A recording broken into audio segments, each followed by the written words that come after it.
चलिए आज हम लोग है जी की कुछ नए टॉपिक्स पर है जी की वीडियो बनाने जा रहे हैं। ठीक है, जो पिछले क्लास में हम लोग है जी की है ना वन डायमेंशनल मोशन से रिलेटेड जितने भी इसमें फार्मूला है, थ्योरी है, उन सबको हम लोग बनाने की कोशिश किए थे। उसमें कुछ न्यूमेरिकल्स भी किए थे। तो आज की वीडियो में उसमें हम लोग कुछ है ना आगे है जी कि न्यूमेरिकल्स को करने की कोशिश करेंगे। ठीक है, तो न्यूमेरिकल्स को बनाना है।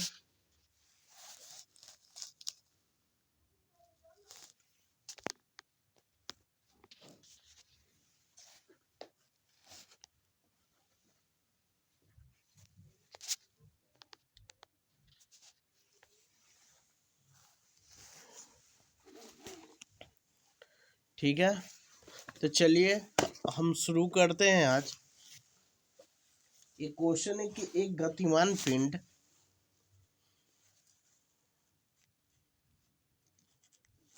एक गतिमान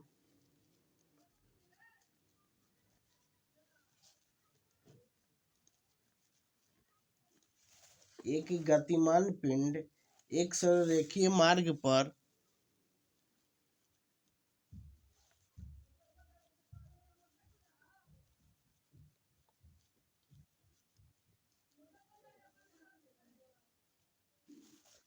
सरलरेखीय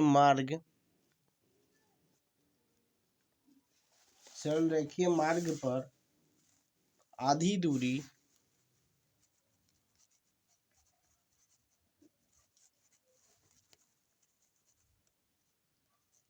मार्ग पर आधी दूरी 15 मीटर पर सेकेंड के वेग से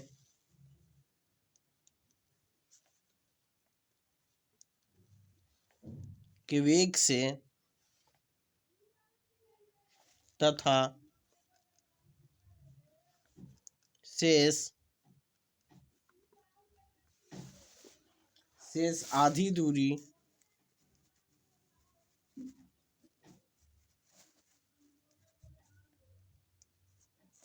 शेष आधी दूरी 35 मीटर पर सेकेंड के वेग से चलती है।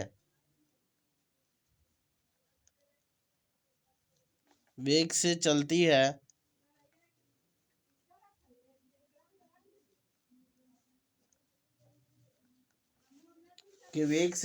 है तो औसत वेग क्या होगा?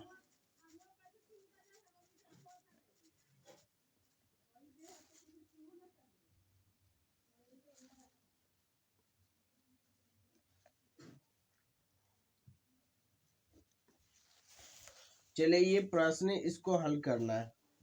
ठीक है, तो क्वेश्चन में लिखा हुआ एक गतिमान पिंड एक सरलरेखीय मार्ग पर है ना आधी दूरी 15 मीटर पर सेकेंड के वेग से तथा शेष आधी दूरी 35 मीटर पर सेकेंड के वेग से चलती है, तो औसत वेग ज्ञात कीजिए। तो देखिए औसत वेग बराबर यहाँ पे क्या होता है फार्मूला 2v1 v2 बटे v upon v plus one v1 plus v2 हो जाएगा। तो यहाँ v का मतलब हो गया प्रथम, है ना। यहाँ पे औसत वेग बराबर फार्मूला होता हम लोग का ना, औसत वेग बराबर होता है हम लोग का 2v1 v2 अपन यहाँ पे आता है v1 प्लस v2, कुछ ऐसा। इसको हल कर लेंगे तो क्या आएगा 2। पहला वेग कितना है हम लोग का, इसमें 15 मीटर पर सेकेंड, तो 15 गुना v2 का मान यहाँ पे कितना आ जाएगा 35, और बटा यहाँ पे हम लोग लिख सकते क्या 15 और प्लस हो जाएगा हम लोग का 35। चलिए इसको हल कर लेते हैं, तब 15 दूना 30 हो जाएगा। ठीक है, तो 35 और 15 दूना 30, यहाँ पे गुना कर लेंगे 35 15 9 और 1 10, यानी कि 10 तो यहाँ पे 50 आ जाएगा। और इसको गुना कर लेंगे तो कितना आ जाएगा, नहीं यहाँ तो प्लस का सिंबल है इसलिए इसको जोड़ सकते हैं, है ना। तो जब इसको आप जोड़ोगे ना तो 5 15 3 1 4 1 5, यानी कि यहाँ पर 50 आएगा। ठीक है, 0 से 0 गुना यहाँ पे डिवाइड कर लो, 5 2 जा और 1 जा, यानी कि यहाँ पर टोटल 21 आएगा हम लोग को मीटर पर सेकेंड आएगा। क्या आएगा? मीटर पर सेकेंड। ये हम लोग को पहला औसत वेग हम लोग को ज्ञात हो गया। अब दूसरा की बात कर लें तो दूसरा इसमें हम लोग को दिया हुआ है कि एक रेलगाड़ी 30 किलोमीटर प्रति घंटा की स्थिति से है ना 1 किलोमीटर चलती है तथा अगला 1 किलोमीटर या 20 किलोमीटर प्रति घंटा की चाल से चलती है, तो रेलगाड़ी की औसत चाल क्या होगी, है ना। ये हम लोग को क्वेश्चन है, ठीक है। तो चलिए नेक्स्ट क्वेश्चन को यहाँ पे हम लिख लेते हैं। लिखा हुआ एक रेलगाड़ी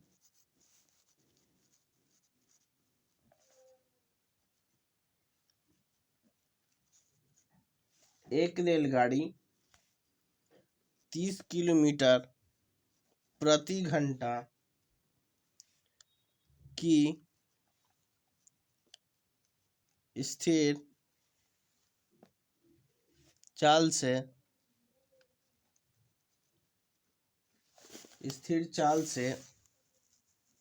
1 किलोमीटर चलती है।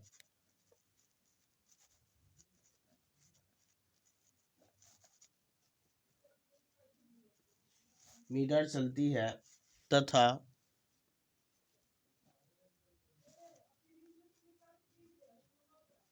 अगला 1 किलोमीटर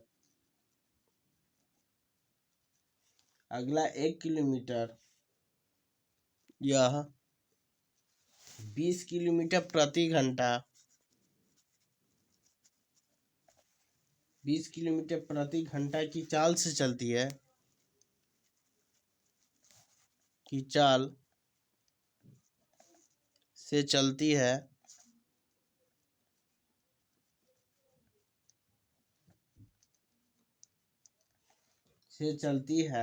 तो रेलगाड़ी की औसत चाल क्या है? तो रेलगाड़ी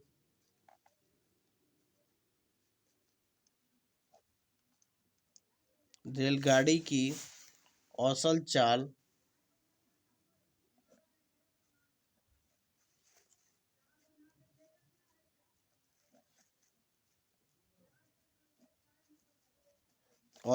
क्या है, ठीक है।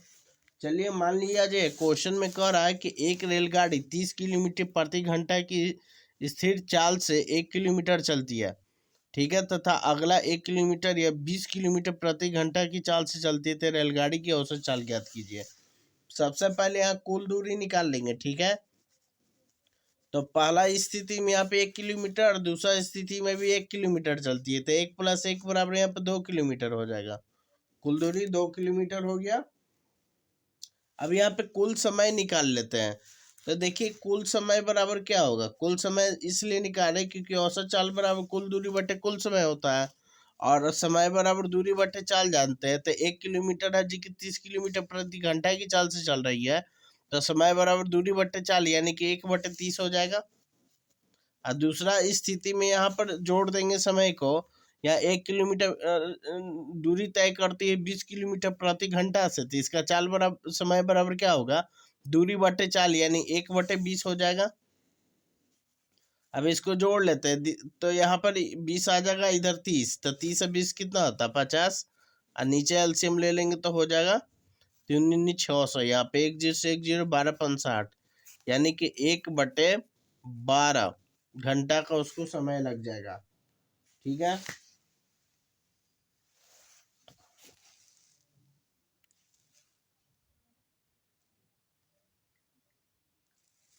तो चलिए यहाँ पे औसत चाल निकाल लेते हैं, क्योंकि प्रश्न में तो औसत चाल निकालने के लिए कह रहा है।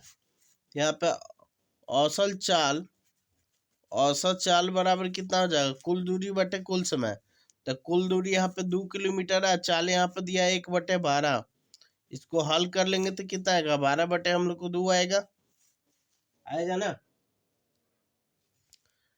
12/2 नहीं, 12 चल जाएगा ऊपर, तो 2 × 12 ना हो जाएगा। तो 12 दूना हम लोग को हो जाएगा 24। तो यहाँ पे आ जाएगा हम लोग को 24 किलोमीटर प्रति घंटा हम लोग का आंसर हो जाएगा, ठीक है। चलिए अगले प्रश्न पे ध्यान केंद्रित करते हैं। क्वेश्चन में क्या कर रहा है कि एक गतिशील पिंड एक है ना अर्धवृत्ताकार मार्ग पर एस मीटर दूरी चलता है तो पिंड का दूरी एवं विस्थापन के बीच का अनुपात ज्ञात करें। ठीक है, चलिए नेक्स्ट क्वेश्चन है हम लोग का, यहाँ पर दिया हुआ है एक गतिशील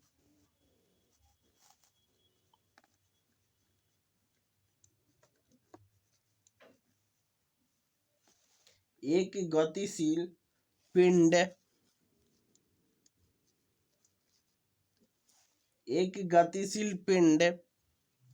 एक अर्धवृत्ताकार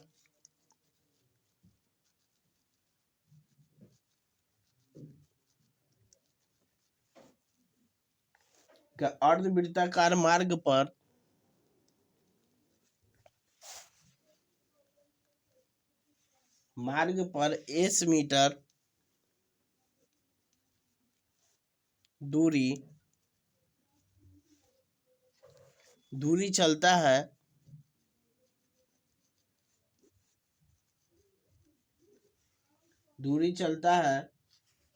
तब पिंड का दूरी एवं विस्थापन के बीच का अनुपात ज्ञात करें। तो पिंड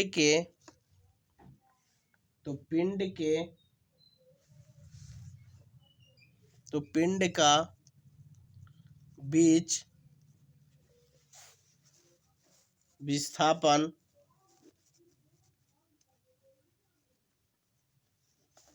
तथा दूरी का अनुपात ज्ञात करें।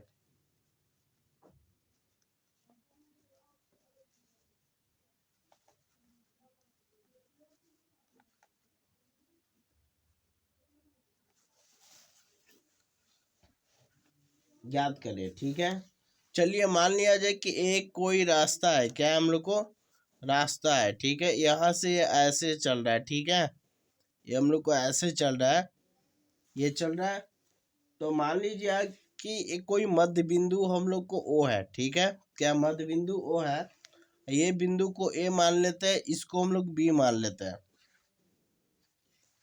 इसकी त्रिज्या आर है और इसकी भी त्रिज्या क्या हम लोग को आर है, और इसके बीच का विस्थापन हम लोग को क्या है, एस है। ऐसा टोटल विस्थापन को एस मान लिया। तो अर्धवृत्ताकार की लंबाई पूछ रहा है, तो इसमें लंबाई बराबर क्या आ जाएगा हम लोग को, अर्धवृत्ताकार की लंबाई है। तो देखिए इसका जो परिधि है उसका आधा हो जाएगा लंबाई, 2πr जानते हैं फार्मूला, बटे 2 हो जाएगा, 2 से 2 कट गया तब πr हो गया हम लोग का। समझ में आ रहा है आप लोग को, लंबाई इसका कितना हो गया, 2πr हो गया। चलिए, और त्रिज्या यहाँ पे क्या होता है, इसका मतलब है ना, अर्धवृत्ताकार की लंबाई जो है ना उसमें पाई से भाग लगा देंगे तो निकल जाएगा, है ना। तो यहाँ पर उसका व्यास ही क्या होगा, विस्थापन होगा। अब व्यास बराबर तो 2r जानते हैं ना। तो सबसे पहले यहाँ पर त्रिज्या कितना होगा, त्रिज्या यहाँ पे कुल लंबाई एस है। ठीक है, तो एस में हम लोग पाई से भाग लगा लेंगे तो निकल जाएगा त्रिज्या। और यहाँ पर देखिए व्यास निकालना है, यानी कि डी डायमीटर बोलते हैं इंग्लिश में। यहाँ पे 2r होता है, तो यहाँ पे 2 गुना पाई का मान एस बटे क्या दिया, पाई दिया है, वो आर की जगह पे लिख दिया। तो क्या आ गया हम लोग को, डायमीटर का मान 2s बटे यहाँ पे पाई आ गया, यही ना। तो विस्थापन यहाँ पे निकालना है, तो विस्थापन तो जनरली हम लोग किसको बोलते हैं, व्यास को बोलते हैं। चलिए विस्थापन निकाल लेते हैं।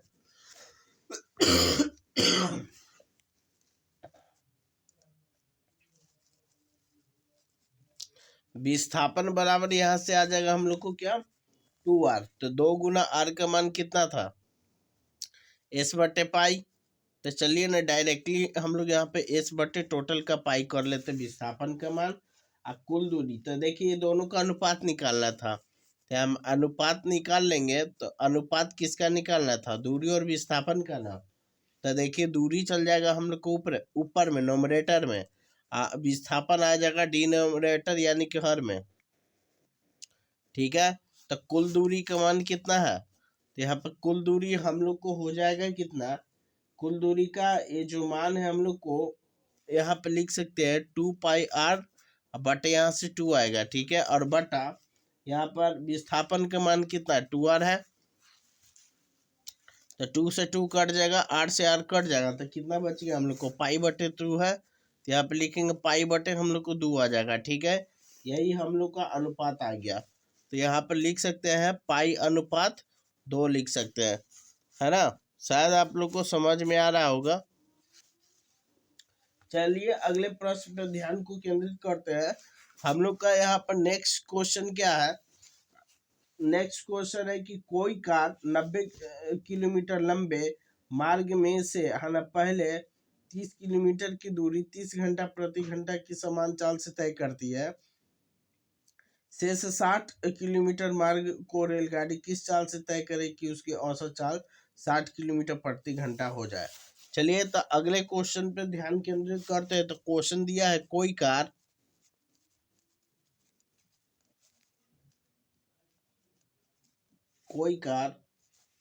90 किलोमीटर लंबे मार्ग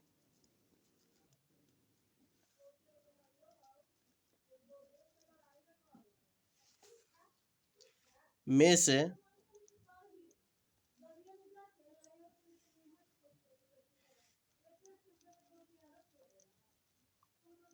पहले 30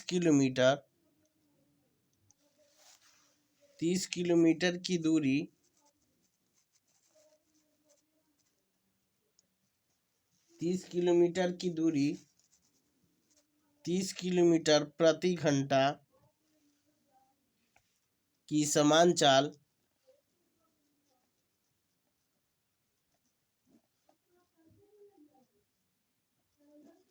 समान चाल से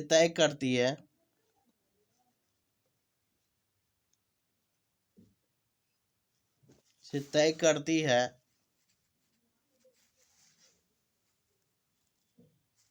शेष 60 किलोमीटर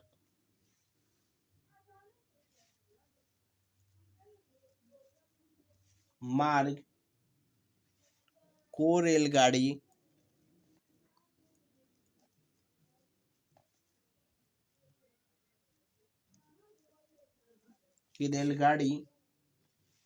किस चाल से तय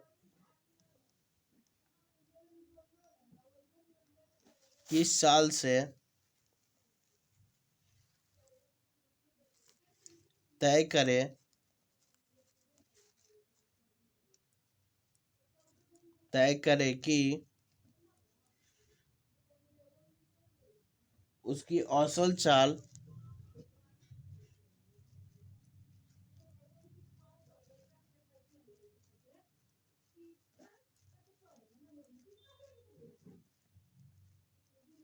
औसत चाल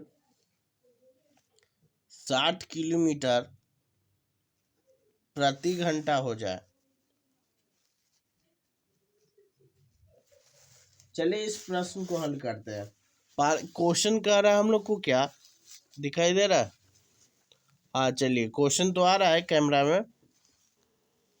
क्वेश्चन यहाँ पे कह रहा है कि कोई कार 90 किलोमीटर लंबे मार्ग में से पहले 30 किलोमीटर की दूरी 30 किलोमीटर प्रति घंटा की समान चाल से तय करती है। शेष 60 किलोमीटर है ना मार्ग को रेलगाड़ी की किस चाल से तय करे कि उसकी औसत चाल 60 किलोमीटर प्रति घंटा हो जाए।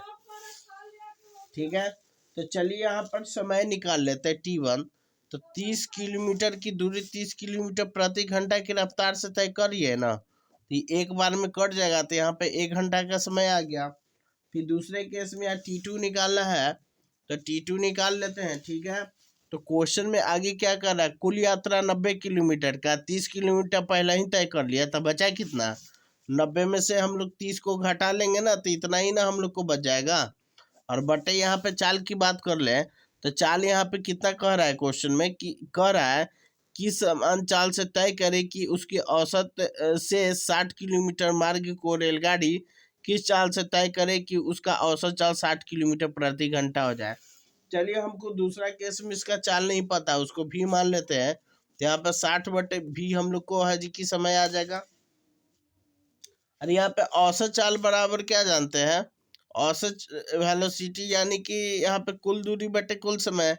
तो कुल दूरी तो 90 किलोमीटर दिया ही है क्वेश्चन में, तो यहाँ पे 90 और बटे आ जाएगा 1 प्लस दूसर का समय यहाँ पे कितना है 60/v है, तो इसका टोटल औसत चाल कितना है 60 किलोमीटर पर घंटा है, तो इसके बराबर कर लेंगे। ठीक है, तो इसको आप कैसे बना सकते हो, चलो यहाँ से एलसीएम ले लेंगे, तो यहाँ पे 90 आ जाएगा और बटा यहाँ पे v ले लेंगे, तो v प्लस यहाँ से 60 आ जाएगा। ठीक है, बराबर यहाँ पर 60 आ गया। ठीक है, चलिए इधर हल कर लेते हैं। ठीक है, तो क्वेश्चन में यहाँ पर जैसे ये दिया था तो v चल जाएगा ऊपरे ना, तो यहाँ पे आ जाएगा हम लोग को 90 भी आ जाएगा, और बटा यहाँ पे आ जाएगा v, अब प्लस यहाँ से 60 आएगा, यही ना, अब बराबर यहाँ पे 60 आएगा, तीसरा तीसरी गुना कर लेंगे तो यहाँ से आ जाएगा 90 भी बराबर यहाँ पर 60 भी आएगा, और माइनस यहाँ पर 6 6 36 आएगा, 360 आएगा। ठीक है, तो 90 में से 60 घटा देंगे तो कितना बचेगा 30 भी, तो यहाँ पर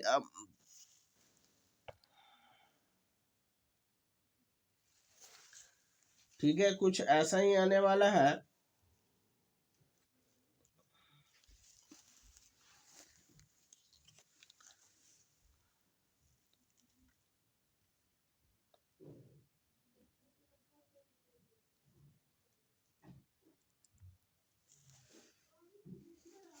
इसको यहाँ कैंसिल कर लेते हैं। ठीक है, यहाँ से जो इक्वेशन मिला है ना दूसरे पेज में हम लोग लिख लेते हैं, तो दूसरा पेज में इसको अगर हम लोग लिख लेंगे तो क्या आ जाएगा, देखिए यहाँ पे लिखा है 90, यहाँ पे लिखा है 90, तो हम लोग लिख लेंगे क्या, चलिए इसको भी काट लेते हैं, यहाँ से जो बचा है इसको लिख लेते हैं, सीधा बन जाएगा। ठीक है, तो यहाँ पे लिख सकते हैं हम लोग 90 और बटा अपन यहाँ पे 1 प्लस v बटे कितना था, यहाँ पे v बटे 60/v है ना, यहाँ पर 60/, हम लोग v ले लेते हैं क्या, अब बराबर यहाँ पर 60 के बराबर था। अब इसको हल कर ले, तीसरा तीसरी गुना कर ले, 1 में 90 से कर लेंगे तो 90, यहाँ पर कितना आ जाएगा 60 इंटू आएगा 1 प्लस यहाँ पर 60/v हो जाएगा। ठीक है, अब इसको हल कर लेते हैं, 0 से 0 कट गया, 3 तिया 9 और 3 दूनी 6, 2 बार में, तो यहाँ से 3/2 आएगा ना, एक को इधर लेके आएंगे तो -1 बराबर यहाँ पर 60/v आ जाएगा। ठीक है, यहाँ पर आ गया घटाने पे 1/2 बराबर यहाँ पर 60/v, तीसरा तीसरी गुना कर लेंगे तो v बराबर आ गया हम लोग को 6 दूनी 12 होता है ना, तो 120 आ जाएगा। कितना आएगा 120 क्या आ जाएगा हम लोग को किलोमीटर पर घंटा, इसका हम लोग को है ना स्पीड चाल निकल जाएगा। इस चाल से चलेगा तो उसका जो औसत चाल है ना 60 किलोमीटर पर घंटा के रफ्तार से हो जाएगा।